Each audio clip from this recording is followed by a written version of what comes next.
Alright, so Snow White and the Huntsman has Kristen Stewart as our leading lady, as Snow White, Chris Hemsworth as the Huntsman, Charlize Theron playing the Queen, although the Queen has a more official name of Ravenna, and then Sam Claflin as William. What was kind of interesting about it was the fact I was like, I know that guy from a movie.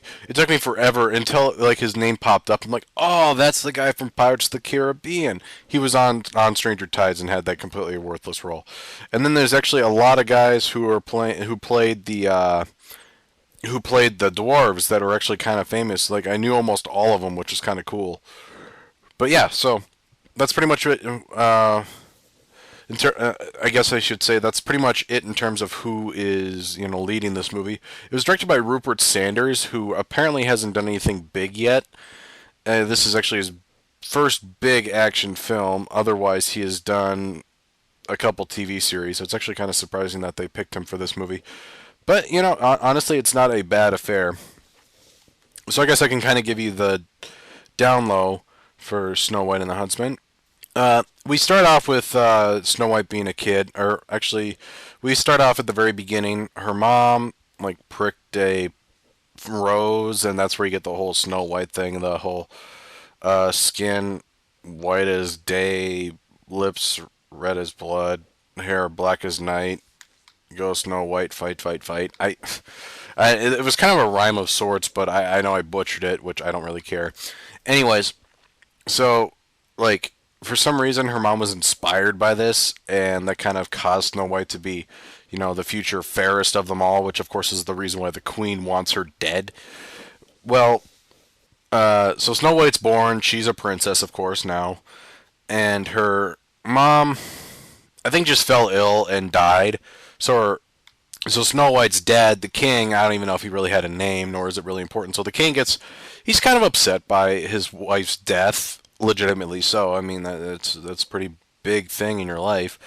And so he ends up going to war with these beans, which we as the audience know that they are done by Ravenna, but of course the king doesn't know that they end up defeating this army, and then the king finds Ravenna held hostage, kind of like that, the spoils of war, as it were. And so with Ravenna, he ends up kind of saying, no harm will fall upon you, and will take you back to my kingdom. Of course, the king is smitten with Ravenna, and the thing is it's not, as far as I understood it, it was not a spell of any sort like it typically is. This is just simply he fell in love with Ravenna. So right after Ravenna ends up getting married to the king, she kills the dude, takes over the whole kingdom, and makes Snow White a captive. Like, she holds Snow White prisoner for the next 10 years or so. Yeah, probably about 10 years. Of course, now the kingdom plus pretty much the majority of the world is now kind of dreary and gray. So it kind of reminded me a bit of Narnia when the now I can't even remember her name. I want to say Snow Queen or Ice Queen. The queen that was in charge of the whole place. How everything was all snow, kind of similar here, but with this kingdom, it's a lot of dreary and gray. So a lot of death, I guess you could say. And I guess I didn't mention this, but it's a PG-13 movie. Whatever. So we, of course, are now shown Kristen Stewart as Snow White, and she, of course, is very dirty looking because she's in this cell 1600s 1500s type cell. I guess I should bring up William before I forget. William was Snow White's kind of like best friend. We kind of get a little interaction there before everything goes to pot. Anyways, William, of course, is kind of that predestined love interest for Snow White, and him and his dad, who is played by Vincent Regan, Duke Hammond. And some people don't know who Vincent Regan is. Actually, I'm really liking this guy, and I hope he gets a lot more work because he's really cool. He was in 300. He was King Leonidas' like right hand man. Like when his son died and he got all upset. That dude. And he's been in a lot more films recently, and I'm actually kind of happy about that because I like Vincent Regan as an actor. He wasn't really used in this film, but I like seeing him in it. Well, anyways, William, of course, like I said, predestined dude, and him and his dad still kind of have like they're the faction. They have their own little, castle and stuff, and they still fight in name of in the name of the king, but they're still a very small group, so they really can't accomplish a whole lot. So that's kind of the and William is, I guess I should say, a very skilled archer. Before I forget, so let's see after that. Um, well, of course, we know that the queen always talks to the enchanted mirror, and I'm not, the whole mirror, mirror on the wall, who's the fairest of them all. And actually, you know what? I want to take a look and see if it tells us who does the voice of the mirror because I thought it was kind of fun. Like, I figured it was, let's see here, who does the mirror? Christopher Obi. Ah, it was a black guy though. Apparently, he was in Doctor Who. He voiced a character named Uriel in El Shaddai. Don't know if he's done anything. Yeah, he hasn't done anything really that I know of. And El Shaddai is a video game, by the way. But I'm trying to think of the guy who was in Thor now. Who was the guy in Thor? Idris Elba. I thought Idris Elba might voice the Mirror Man, as it were. But Christopher Obi, you have a good voice, man. Keep up the good work. Anyway, so of course the mirror on one particular day is like, you of course are the fairest, but now there is one who matches you, and we know that that is Snow White. So Ravenna sends her brother, whom I'm not remembering his name. It might be that's not King Magnus. That was Snow White's. Oh, he has to be up there somewhere. I don't know. Anyways, Ravenna's brother ends up going into Snow White's prison cell, and she ends up escaping. She like scratched him across the face with a loose nail that she found. And of course, what I should mention is that she didn't think of this all up by herself. She got help. These birds kind of like were chirping by her window, and she found the nail, scratched them, and she saw the birds flying around, and she ended up kind of following them, and she found a sewer way, which is how she escapes. So of course this causes the queen to go like, all right, well we better find somebody to find Snow White since her brother screwed up. So she ends up enlisting the help of the Huntsman. The backstory with the Huntsman is that his wife is dead. However, we didn't really get told until too much later exactly what happened to his wife. It kind of sounds like his wife was taken by the queen, and they sucked her beauty out and made the queen more beautiful. The thing with Snow White, and you're probably like, well, why does the queen want to kill Snow White so badly when she can just stay healthy?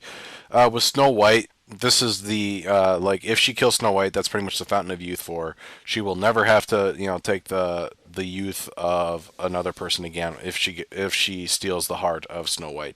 It made me think of the Kalima. Me and Josh were watching this movie, and like when she was about to take Snow White's heart, you hear I kept on thinking of Indiana Jones and the Temple of Doom, which yeah, I thought that was kind of funny.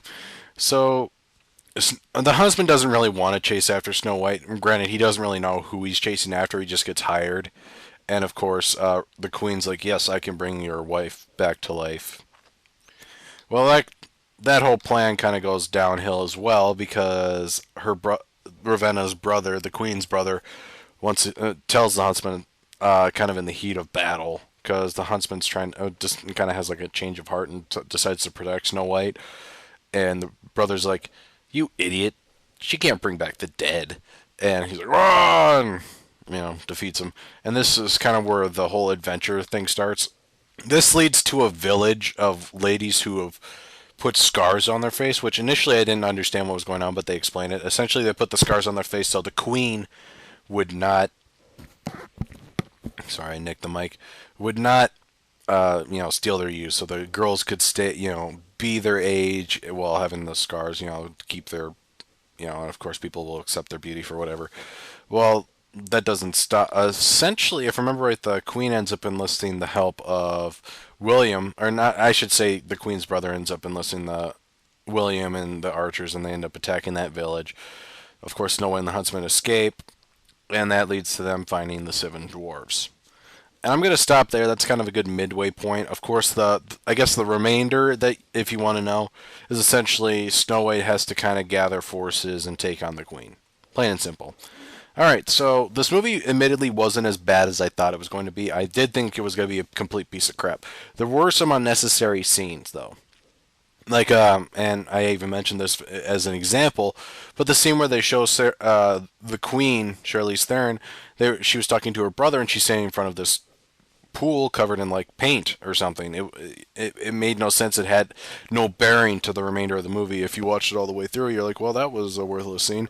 Like she talks to her brother, and all of a sudden she's like, all right, I'm gonna go. I think it only established that her and her brother were like orphans, and that they were beggars, like the people that were down below them. Like they saw these people like, oh, there's water, and so she dives in there, and I shouldn't say dives in, but kind of takes a dip in this pool of white, which you've seen a part of the scene in the trailer, and she's like, ah, and she submerges, and of course has her naughty bits covered up, but it served no purpose. Another thing that kind of sucked was the action scenes were very poorly shot, and and I think this is due to the fact that the director is fairly new. He didn't. I think he needs to take a step back so we can actually see the action, as opposed to shaky cam, and it was shaky cam the entire time. So it was very difficult to watch. You could draw a conclusion, you could figure out what all happens, but it was still very annoying to watch. And like I said, the action scenes were pretty much unwatchable at that point. My favorite scene, actually, are my favorite characters, who are the seven dwarves. There's actually eight, and then one dies. I won't reveal who, but this actually caught my eye. Is Ian McShane plays one of the dwarves, Bob Hoskins, Ray Winstone, Nick Frost, Eddie Marzan, who I recognize him, Toby Jones, and then there's Brian Gleason, whom I don't know, but you know what? I want to take a look and see what Eddie Marson has done. Oh, he was in Sherlock Holmes. Ah, that's the guy. He plays Inspector Lestrade. Okay, I know where he's from now. Apparently, he was also in Hancock and V for Vendetta. Well, there you go. He has a pretty good repertoire. Anyways, they were my favorite part. I saw all those guys. I'm like, oh my god, they play the Seven Dwarves. That's so cool. So that was kind of a cool thing. So me and Josh, I already told you a couple of things that detracted from it. Another thing that I could think of is that just there are some unnecessary scenes that don't. They could have made it a little shorter, and it could have still been the same film. It was like 2 hours long, and it's a little too long, but it wasn't bad. All right, so if you're wondering what I want to give it for a score, I'm going to score Snow White and the Huntsman a 3 out of 5. It was good, not great, but it's tolerable. I could watch it probably one more time.